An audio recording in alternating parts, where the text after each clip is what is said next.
Welcome to St. Paul Evangelical Lutheran Church this Saturday, September 18th. Our first reading is going to be from 2 Kings. In the 12th year of Ahaz, king of Judah, Hosea, son of Elah, became king of Israel of Samaria, and he reigned 9 years. He did evil in the eyes of the Lord, but not like the kings of Israel who preceded him. Shalmaneser, king of Assyria, came up to attack Hoshea, who had been Shalmaneser's vassal and had paid him tribute.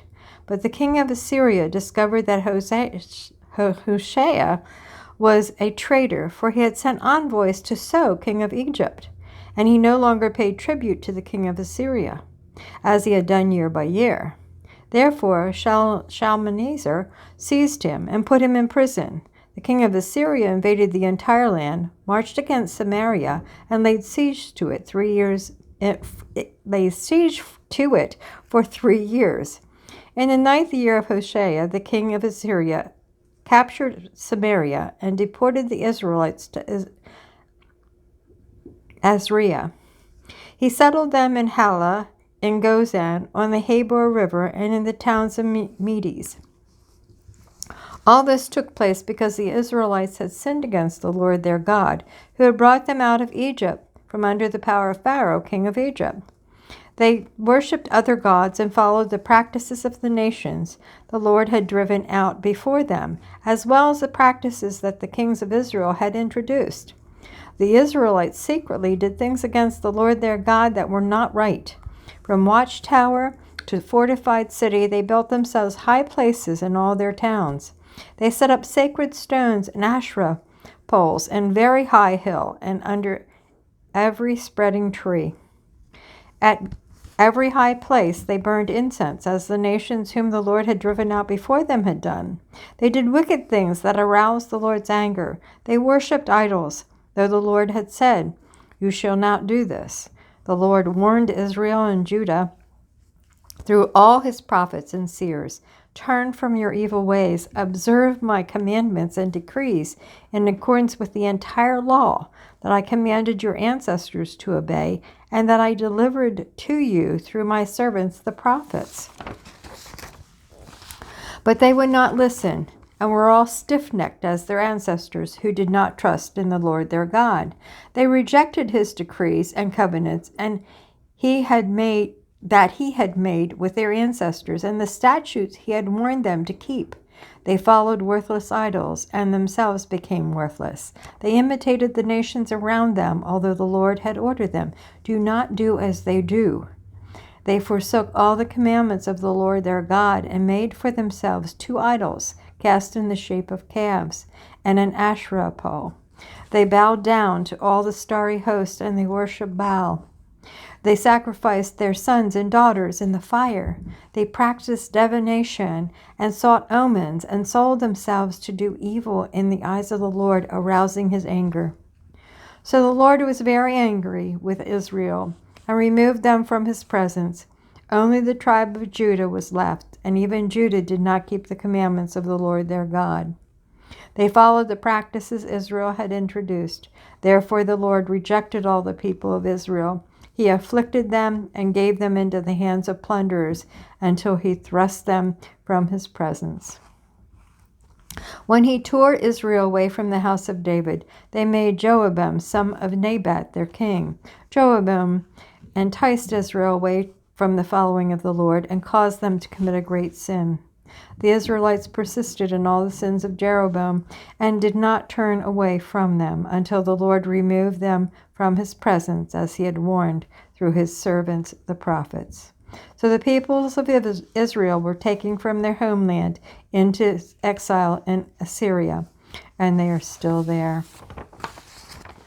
Again and again, God gives us word and wisdom and puts us in the knowledge of his commandments and his teachings and his law through even sending his Son, Jesus Christ, to show us how to keep those commandments and how to live and how to treat one another. How many things does God our Father have to do to try to bring us back into his loving grace? We are stiff-necked, aren't we? Sometimes we think that we can handle things, and being stiff-necked means that they wouldn't bow their heads in acknowledging their humility, their failings in the presence of the Lord our God. That's stiff-necked.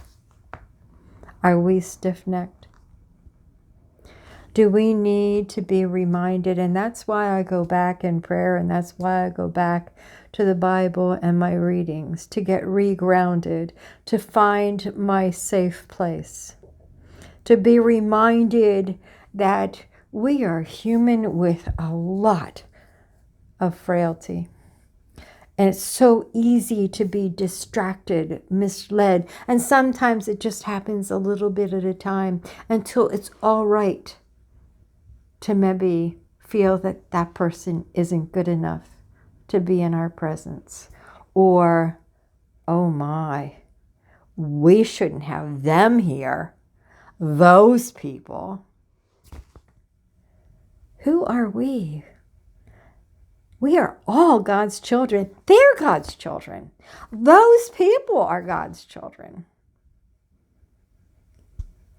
And yet what we will do to each other, and sometimes in the name of religion, seriously? No.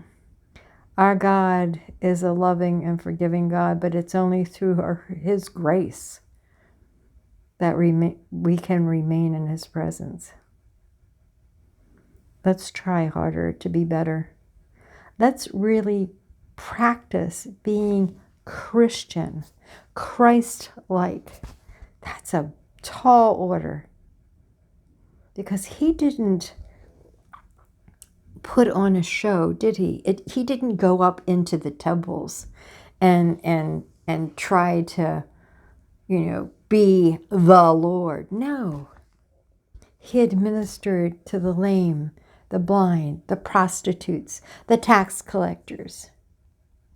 Those people were the people that he showed his love and taught, because those people were willing to believe, because they had no place to go to find that love, to find that hope that he gave them.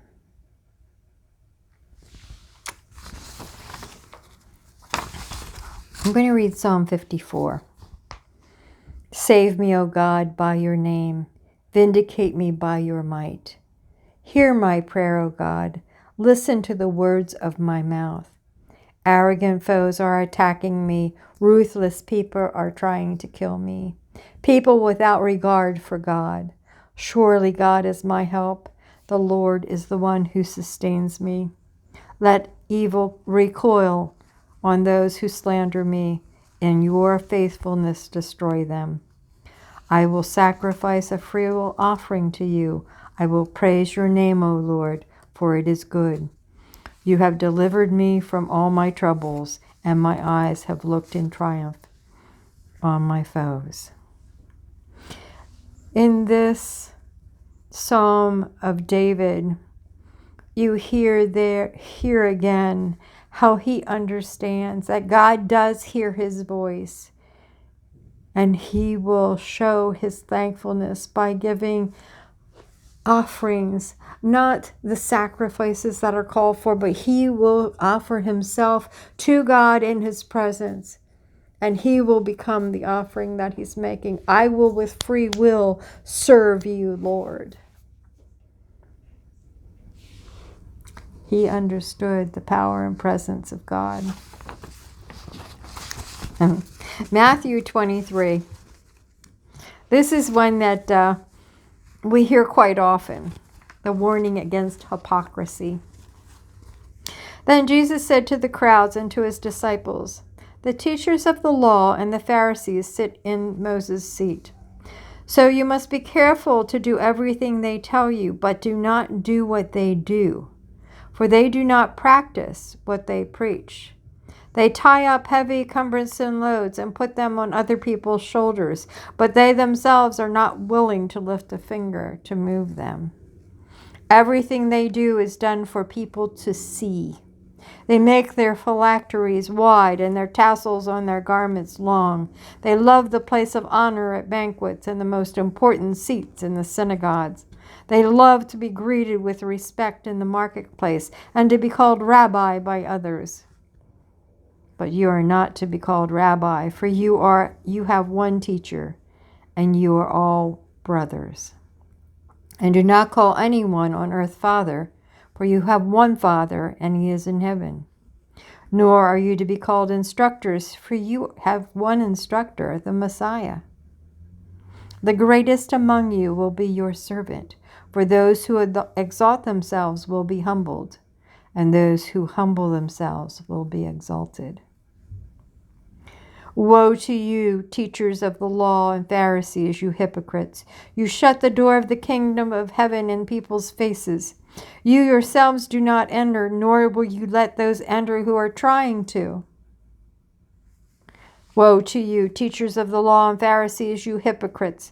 You travel over land and sea to win a single convert, and then, when you have succeeded, you make them twice as much a child of hell as you are.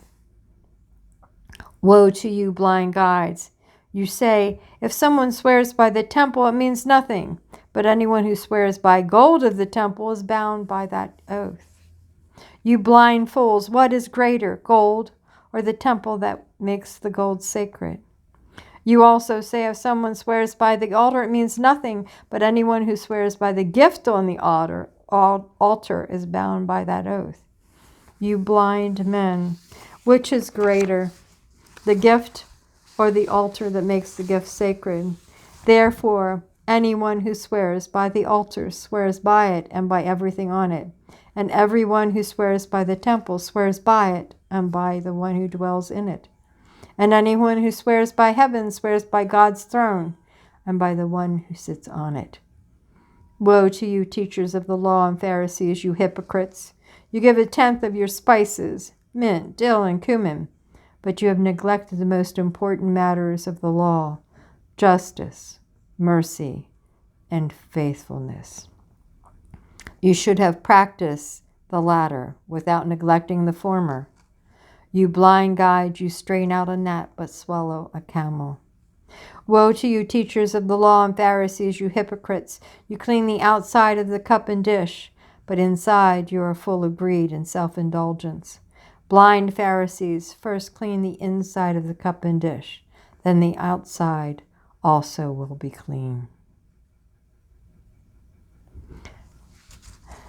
And here what Christ is saying is, listen to the law and the words, but be careful if you're looking at what they're doing as the correct way to uphold and practice the law. You see, it's not by the gifts we give. It's not by how important we are.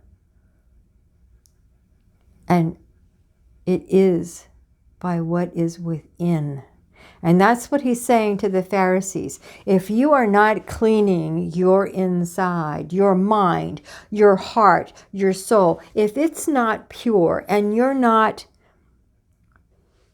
serving the Lord through law, justice, truthfulness, then you're unclean. And you have no right to be espousing that you are teaching and practicing the law. And you see how over time the law gets changed, reinterpreted. Little by little, things are allowed that are not part of the original 10 Commandments and not part of the law as instructed through the prophets through the ages, and certainly not by the experience through Christ's life. So we have to be very careful that we don't get caught up in the show of our religion, but we actually learn to practice and to become better human beings. And that we learn that all that we have is given to us through God's grace. So we share all that we have. And we share of ourselves, not just money, not just giving things so that we can show that, well, we're just so wonderful we do this. No, it's by the act of lifting someone up. It's by the act of opening our hearts and listening and giving soul to someone, giving a face to someone who feels as if they have no presence. Acknowledging another person is so important. Listening, giving comfort, allowing someone to be in your presence and hear their cries. And give them hope. In this, our troubled times, we all need to know that we are here for each other. Regardless of where we come from, regardless of our color, our race, our religion, that we care, that it is our God-given duty to care. So take care of yourselves, take care of each other, and reach out and touch someone else's life, whether it's just a smile, to acknowledge that you see them. That will make someone's day when maybe everything else in their life is going to pieces. So be well, my friends, be safe, live in God's grace and fullness, and we will talk again.